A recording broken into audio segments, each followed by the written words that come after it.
Bonjour. Faire des bonnes affaires. Qui n'en a pas envie? J'avoue, je suis comme vous, fan des bons coups. À une époque où le pouvoir d'achat n'augmente plus, voire régresse, nous sommes tous à l'affût d'une bonne affaire. Les Français achètent très nombreux par correspondance. Et sur les millions de paquets qui sont acheminés, un certain nombre ne peuvent pas être livrés parce que l'adresse est erronée. Et puis il y a aussi tous ces colis que personne ne vient chercher dans des points relais. Ça paraît incroyable, mais c'est comme ça. Chaque année, des milliers de paquets sont en déshérence. Il faut savoir qu'il y a une loi de 2022 qui interdit la destruction de ces paquets. Donc, ces paquets peuvent être revendus. J'ai vu, comme vous sans doute, des reportages à la télévision sur ces gens qui se pressent sur des points de vente, des paquets dont on ne sait pas du tout ce qu'ils contiennent, sont vendus à des prix attractifs. C'est une sorte de loto. Autrefois, quand j'étais petit, ça fait bien longtemps, on a acheté une pochette surprise. Ben là, maintenant, vous pouvez acheter un paquet ou colis surprise, moyennant quelques euros. Alors, ça fait rêver, surtout quand on regarde sur les réseaux sociaux des vidéos de certaines personnes qui vous montrent des paquets mystères et oh, comble de la joie, bonheur, dans le paquet il y a un iPhone, ah, ou un article de grande valeur. Super, ça fait rêver. Alors, il ne fallait pas plus pour que des escrocs, sentant la bonne affaire, se mettent en chasse de victimes. C'est énervant. Il y a des pirates pour tout, des escrocs pour tout. On ne sait plus à qui se fier. C'est vraiment, il faut bien dire, démoralisant. Et c'est le journal Capital qui nous conte les mésaventures d'une personne. Alors, je vais changer le prénom. On va l'appeler Henriette. Alors, Henriette, elle a cliqué sur Internet en tapant colis perdu.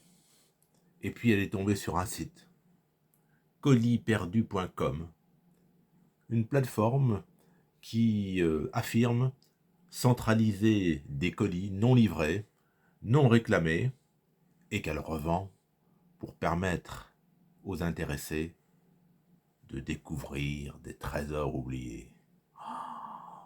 C'est comme un grand voyage, formidable.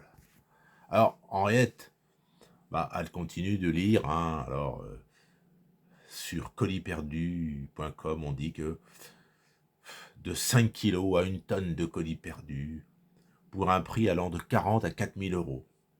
Le site propose aux clients intéressés d'aller à la chasse aux surprises.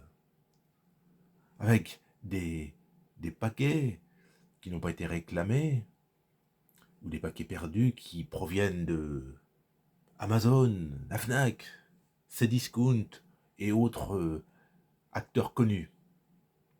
Alors Henriette, elle paye quelques dizaines d'euros, 2 à 300 euros au total pour un certain nombre de colis. Mais hélas, Henriette, ces colis, elle ne les a jamais vus et elle ne les verra jamais.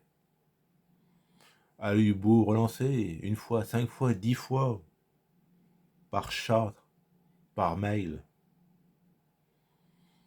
Mais rien.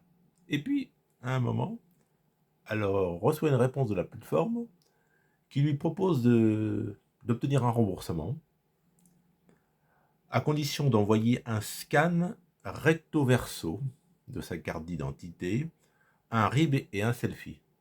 Alors là, Henriette, elle a commencé à se méfier. Et puis elle a fait ses recherches sur Internet et vu que d'autres malheureux clients avaient été arnaqués. Eh oui, les escrocs, les crapules de toutes sortes sont sans pitié. Ils jouent sur le sentiment, sur nos envies, sur les modes. Et donc là, Henriette a compris qu'elle s'était fait rouler, qu'elle ne recevrait bien sûr jamais de colis, qu'elle ne serait jamais remboursée. Et donc elle a signalé, et ça c'est un bon réflexe, la plateforme auprès de la Direction Générale de la Répression des Fraudes, la DGCCRF. Mais ce qui révolte Henriette, c'est que bien après s'être fait elle-même arnaquer, elle constate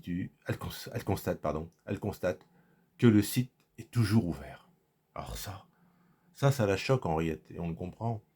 Et elle se demande combien de personnes vont continuer à se faire avoir avant qu'on ferme cette plateforme d'escrocs et que l'on songe à encadrer cette nouvelle mode qui consiste à revendre des colis perdus, non livrés ou abandonnés par les acheteurs qui ne sont jamais venus les chercher dans les points relais. C'est quand même à ne pas négliger cette escroquerie, à tel point que, nous dit l'article paru dans le Capital, qu'un grand acteur, le groupe Fnac Darty, a tenu par communiqué à préciser qu'il ne participe jamais à des ventes de colis mystères. Et ils avertissent, si un internaute voit la Fnac ou Darty sur d'autres sites internet proposant la vente, ou plutôt la revente de colis en errance, c'est une escroquerie. Voilà, les escrocs sont partout. Escrocs à la carte bancaire, escrocs au rétroviseur, escrocs au faux colis. C'est vraiment déplaisant. C'est notre époque, l'époque du numérique. Au Moyen-Âge, c'était les tire-laines et coupe-jarrets. Au début du XXe siècle, c'était les chèques sans provision, les chèques en bois.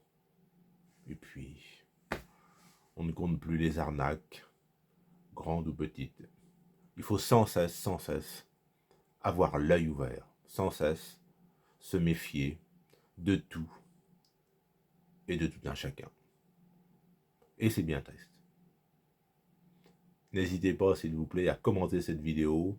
Faites part de vos éventuelles expériences, bonnes ou mauvaises. Dites ce que vous en pensez. Alimentez le débat. Merci. Bonne fin de journée à vous.